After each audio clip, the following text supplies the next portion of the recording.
Everyone on the internet seems to be giving you the same advice right now. Quit your 9 to 5, escape the rat race, start something of your own, become a creator. I've worked in corporate for more than a decade, and today probably I'm going to disappoint both sides because I won't tell you to quit your job and I won't tell you to stay as well. In fact, I'm going to give you a framework I wish someone had handed me years ago. For anyone who's new here, my name is Shubham. I work in the field of data analytics, currently based out of San Francisco Bay Area. Unlike most of the financial freedom content that you see out there, where people usually post after they have achieved a certain number, I thought I'll share my journey while I'm still chasing my financial freedom number. So in this video, we are going to cover 4 things. We are going to start with why social media gets this wrong, what are the upsides and the downsides of working in corporate, and I'll share my own journey over there. And we are going to end this video with a framework which you can use to decide whether you should stay or you should leave. Let's get into it. Let's start with the most obvious question. Why does everyone online seem to hate the 9 to 5? Let's start with an example. Would you click on a video which says my office life is going pretty decent? Probably not, because that's not how the social media algorithm works. People tend to click on more extreme videos titled why you should quit your 9 to 5 rat race, my boss ruined my life, because those are the videos that are rewarded by the algorithm. Now, I'm not saying those extreme stories are fake. All I'm saying is the sample size that you're seeing on social media is probably broken. You're not seeing the complete picture of what's happening. Okay, let's move to the second part of the video and see some of the upsides of working in corporate. And I want to go a little deeper into each of these pointers. Let's start with the first pointer, that is financial runway.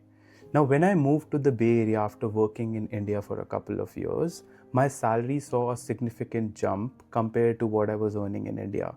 And this is the reason that it was even possible for me to start thinking about financial freedom. Apart from that, there are other benefits that the corporate provide, which usually people tend to forget unless you have to pay it out of your pocket.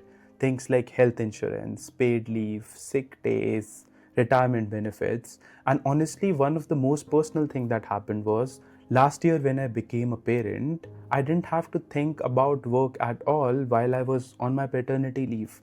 I was fully present for my family. So honestly, whenever I sit back and reflect on it, all I feel is gratitude. I'm genuinely fortunate to be at the right place, at the right time, and to even get on the path of financial freedom because of corporate. Let's discuss the second pointer, which is build in growth. So honestly, anything like entrepreneurship or starting my own business never even crossed my mind. I come from a fairly service class background and none of those things were ever discussed in my family. Now, what corporate provided me was a structure, forced review cycles, 360 feedbacks, mentorship from people who have been in corporate for a longer time. And I felt that at a lot of these places, wherever I was pushing myself, I was actually learning a lot as well. I'll be honest with you, I've had rough patches in corporate as well, and we'll discuss more that when we discuss the downsides. But during that rough period is when I picked up a book called How to Stop Worrying and Start Living. What better time to actually pick up that novel? Now, there are 2 things that I learned from that book, and both of them have helped me tremendously, not just in my professional life, but also in my personal life. The first thing that stuck with me was accepting the worst case scenario. Now, whenever something like this happens, for a corporate person, the worst case scenario is that you'll be out of your job. For me, because I stay in US, it could be that I have to move back to my own country. The day I accepted that fact, I think things became much calmer and much simpler because I wasn't too worried, right? I was okay accepting that case. The second thing that stuck with me was about daytime compartments. Wherever, either professionally or personally, if you're going through a rough phase, you just have to pass one day at a time. You don't have to think too much about the past, you don't have to think too much about the future events. All you have to do is one day at a time. Now, those 2 things have really stuck with me throughout my life. Beyond that, there are a lot of other skills also that you learn at corporate. How to persuade, how to negotiate, how to storytell, how to manage people if you're at leadership position, how to work with ambiguous problems, how to work in a team. And now I'm learning a lot of AI tools because they are a part of my day-to-day projects. So if you treat corporate as a learning ladder, you'll have a long way to go, but you'll have to pass through some of the discomfort and rough phases as well. Let's discuss the third point, people. So over the past decade, I've made some of my very close friends at work. Not because it was forcefully done, but because I was working alongside with them in some of the projects. We were having lunches together, we were having get togethers together, and I couldn't think of any other place where I would have made such friends. Now, some of those friendships have outlasted even my jobs. People who I haven't worked with for years, I'm still in touch with them. Now, that's not something I'm doing it on purpose. It just naturally happens because I've spent a lot of time with them and I don't take that thing for granted. Now, none of this means that corporate is perfect. I'm not here to defend that side. I'm here to fairly assess both sides. It has given me a lot, but also it has frustrated me a lot of times. So let's discuss more on the downsides. Let's discuss the first thing, difficult managers and difficult environment. As I was just telling you a few minutes back, that the very first job I took after my master's, it was a tough one. I got a manager where you second guess yourself, where you keep thinking whether corporate is even good for you, whether you'll be able to survive that place or not, where everything that you deliver has some problems, all the feedback that you get feels very personal and none of that feels helpful to you. Now, if you have that kind of manager or that kind of place, I don't think so any kind of boundary setting would work over there. No amount of boundary setting would fix a broken person. It's usually a get out situation, is what I think. And that's what I did from that job. But on the other hand, if you think your manager is demanding or they also don't know how to handle the pressure well, in that case, some amount of boundary setting could work. You could say no to a lot of things and you could actually try to work out things. That's one skill that you could actually learn. Even after that, you genuinely feel it's not possible to do that, then I'll tell you one rule which always applies on corporate. That no matter how the market is, no matter how comfortable your job feels, I still feel you have to be always interview ready. And that's probably the reality of working in corporate. I've been fortunate enough that I was able to find another opportunity every time something like that happened. Now, a lot of it comes down to serendipity, being at the right place at the right time, the kind of market is, and you really cannot fully engineer that. Now, beyond individual managers, there's a bigger picture that happens. Bureaucracy, office politics, favoritism, you'll run into some version of that. I'm not saying all the places have that, but a lot of them do. I'll quote another book there, Tuesday with Morrie, which changed my perspective of how I look at such situations.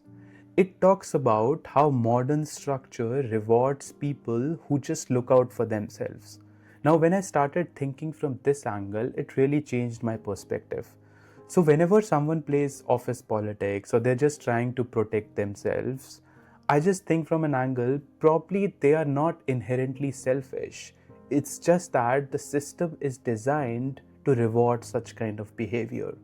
So you can think from an angle that it's not people problem, it's more of a system problem. Now there are two paths that you can take in such situations. Either you can learn that corporate game, or otherwise what usually I do is to detach myself emotionally from such situations. Set firm boundaries for such people. Don't engage too much with them. Stop taking corporate behavior very, very personally. I still find it difficult to do that, but I think you have to develop that thick skin if you have to survive in such situations. Think of it in a similar way when you were preparing for any of your competitive exams. You'll find two kinds of people there. One who would not share anything because they think it's going to bring them down. The second who believe that all of us can grow together and will share everything very openly. Now you have to decide what kind of person you are and what kind of person you want to meet in your life. Now it takes time to find such kind of people. The first thing you have to do is become someone like that. Let's discuss the second point, no guaranteed upside and layoffs. So your income in corporate usually grows in a straight line. A raise here, a promotion there, or a bigger jump in case you're switching jobs. Unlike working in a business or on a creator platform where the upside is not capped if things are going well. Now, because of that, I don't try to overachieve things. I'm not chasing those extra hours to prove anyone anything, right? I do my job exceptionally well, set firm boundaries, and stop right there. Now, that might not be the fastest way to get bigger hikes or quicker promotions, and that's a deliberate trade off that I do, and I'm comfortable making that. One thing that AI has reminded us is that no employer owes us permanence. All the FAANG companies that used to feel stable earlier are not stable anymore, are not safer anymore. I've watched people around me going through these layoffs, good people, strong performers, and it had nothing to do with how good they were at their jobs. Now, the biggest regret a lot of people have is why were they working this hard when the company don't even value them? Now, think about it, that randomness is genuinely hard to sit with. How I look at it is that the job markets are cyclical. When I joined this company a couple of years back, the job market was very hot. People were taking multiple offers, negotiating at multiple places, and that's not the market we are sitting in right now. So, if you have a job, if you're fortunate enough to have a job right now, it becomes really important to build that financial cushion right now while things are good, because these cycles don't stay here forever. Alright, so let's move to our last point, finding your gap. If 9 to 5 isn't inherently the only problem, what determines whether you should stay or go? I think of it in a 4F framework. Now, this is something I picked from one of Ali Abdal's video, and I feel like it's similar to the concept of Ikigai, but let's stick with it for the sake of simplicity. It comes down to 4 things: fun, finance, flexibility, and fulfillment. So, at any point in your career, you're not trying to maximize all the 4Fs at once. You're trying to focus on one or two. You're trying to find which of these 4Fs has a gap and which one you need to fill. Let me walk you through my corporate journey and how I think about it in hindsight. So, early on in my career, I was hanging out with a group of friends at my job. I was working late night, but we were playing table tennis, we were going on tea breaks, we were getting free food, and honestly, any of the fulfillment or flexibility never even crossed my mind. All I know was I was having fun and I was getting paid for it. So at that point of time, I was just optimizing for fun and somewhat for finance. Then I completed my masters from US and I got into a bad job. At that time, I was paying back my loan, and my parents had given their biggest asset, which was home, as a collateral for that loan. Even though I was thinking about flexibility that time, but it wasn't my top priority. I had to pay back that loan anyhow, and when that's the reality I was sitting under, I was just working for finance.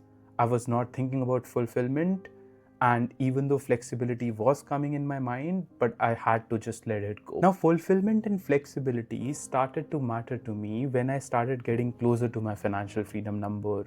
I got married, I became a parent, and things really started shifting. And then I started to think about how I want my time to actually look like. Now, here's the part that matters most. It's not about your age, it's literally about your circumstances.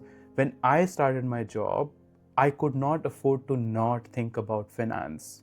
But you could have a different background. If you come from a family which is financially sound, and I'm hoping it would be the same for my kid, then finance doesn't have to be your top priority.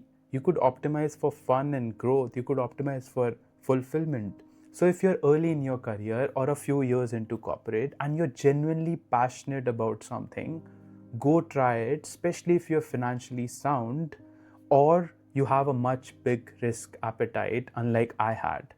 On the other hand, if you're somebody who's not sure or who's still trying to figure out things, then 9 to 5 could really work out well for you. It did work out well for me. So here's where I land on this. I won't tell you to quit your 9 to 5.